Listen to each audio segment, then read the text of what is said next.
رہبر انقلاب اسلامی آیت اللہ سید مجتبی خامنئی نے ایرانی قوم کے زبردست اتحاد کی تعریف کی ہے اور کہا ہے کہ اس اتحاد نے یعنی یونٹی نے دشمن کو بڑا نقصان پہنچایا ہے۔ ساتھ ہی انہوں نے کہا کہ ہمیں اس نعمت پر عمل کے ذریعے شکر ادا کرنا چاہیے تاکہ قومی یکجہتی مزید مضبوط ہو، یعنی نیشنل جو انٹیگریٹی ہے، یونٹی ہے، وہ اور زیادہ اسٹرانگ ہو جائے۔ مجتبی خامنئی نے کہا کہ لوگوں کے درمیان جو شاندار اتحاد پیدا ہوا ہے اس کی وجہ سے دشمن کو دھچکا لگا ہے۔ انہوں نے بتایا کہ اس غیر معمولی اتحاد نے ان لوگوں کے منصوبے ناکام بنا دیے ہیں جو اسلامی جمہوریہ کو کمزور کرنا چاہتے ہیں۔ آیت اللہ خامنئی نے زور دیا ہے کہ اس خدائی نعمت کا شکر عملی اقدام سے ادا کیا جائے جس سے قومی اتحاد مزید مضبوط ہوگا اور دشمن مزید کمزور ہوگا۔ انہوں نے دشمن کے نفسیاتی جنگ کی طرف بھی توجہ دلائی اور خبردار کیا کہ دشمن جو ذرائع ابلاغ ہے یعنی میڈیا ہے اس کے ذریعے لوگوں کے ذہنوں کو متاثر کر کے قومی اتحاد یعنی نیشنل یونٹی اور جو اسٹیبلٹی ہے، سیکیورٹی ہے، اسے نقصان پہنچانا چاہتا ہے۔ اس لیے ہمیں محتاط رہنا چاہیے۔ اور جب آپ کو بتا دیں کہ جب وہ اگر یہ کہتے ہیں کہ دشمن، تو اس کا سیدھا مطلب ہوتا ہے موجودہ تناظر میں امریکہ اور اسرائیل۔ یہ پیغام ایسے وقت میں آیا ہے جب ایران مختلف دباؤ، پابندیوں اور پروپیگنڈا کا سامنا کر رہا ہے جن میں ڈونلڈ ٹرمپ اور اس کے اتحادی بھی شامل ہیں۔ مجتبی خامنئی نے کہا ہے کہ ایرانی قوم کا یہ اتحاد جو ایمان اور انقلابی جذبے سے پیدا ہوا ہے ہمیشہ دشمن کے منصوبوں کو ناکام بناتا ہے اور ترقی کا سبب بنتا ہے۔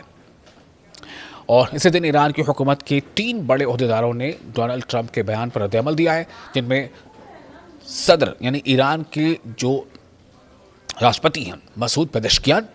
اور ایران کے سنسد کے اسپیکر یعنی پارلیمنٹ کے اسپیکر محمد باقر قالیباف اور عدلیہ کے سربراہ غلام حسین محسنی اجائل۔ ان تمام لوگوں نے مشترکہ طور پر کہا ہے کہ ایران میں اختلافات کے بارے میں ڈونلڈ ٹرمپ کا بیان غلط اور اشتعال انگیز ہے اور انہوں نے قومی اتحاد پر زور دیا ہے۔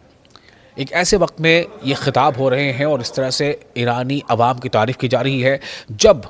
امریکہ اور اسرائیل خاص طور سے یہ کہتے رہے تھے، یہ نیریٹو پیدا کرنے کی کوشش کر رہے تھے کہ ایران کی جو عوام ہے وہ اپنی قیادت سے بہت نالاں ہے، اپنی قیادت سے ناراض ہے، ایران کی عوام میں بے چینی ہے، وہ خود اپنی ملک کی قیادت کو بدلنا چاہتی ہے۔ یہ کوشش تھی امریکہ اور اسرائیل کی اس نیریٹو کو لوگوں تک پہنچانے کے لیے، لیکن دنیا نے کیا دیکھا؟ دنیا یہ دیکھ رہی ہے کہ ایران کی عوام بہت ہی مضبوطی کے ساتھ اپنے ملک کی قیادت یعنی جو لیڈرشپ ہے ملک کی، ایران کی جو لیڈرشپ ہے اس کے ساتھ کھڑی ہے، اور نہ صرف یہ کہ کھڑی ہے بلکہ